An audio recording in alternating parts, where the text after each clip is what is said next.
Is it a good idea to invest in a new build property? I mean, it's not the worst idea in the world. Me personally, I always rather buy old existing property and fix it up. It's like anything that you buy brand new. You buy a brand new Mercedes and drive it off the forecourt and you've already lost value.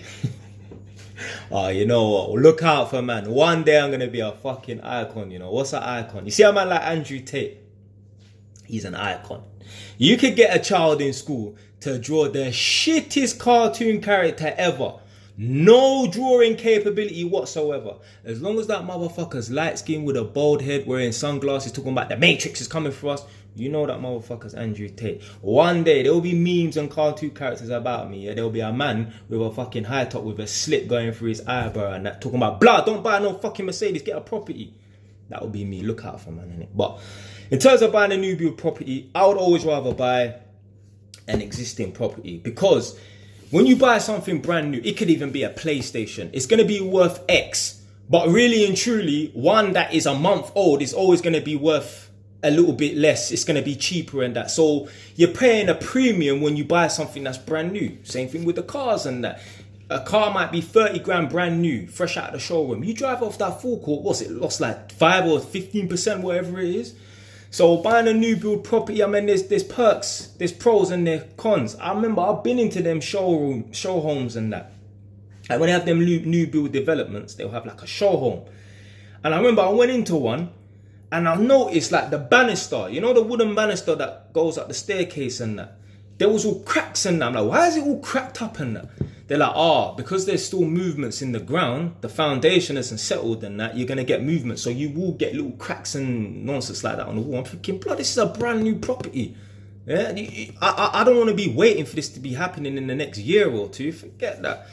So, I mean, buying a brand new property, if that's your only option, then that, do it. But really and truly, why would it be your only option? Me personally, like I said, to save the money, I'd always rather buy a second-hand property. Yeah, it stood the test of time. It stood the test of time.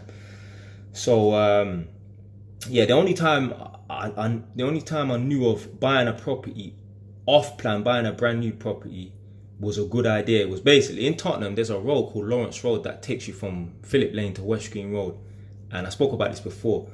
Basically, they used to have like these old factories and that, where people them used to break in and have like the illegal raves and like a bashment dance or rave and that, and boom. They knocked down those factories, maybe not for that reason, but anyway, they started building properties.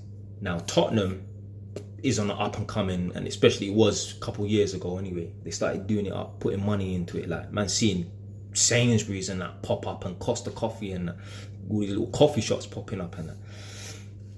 Anyway, they were selling these flats that they were building.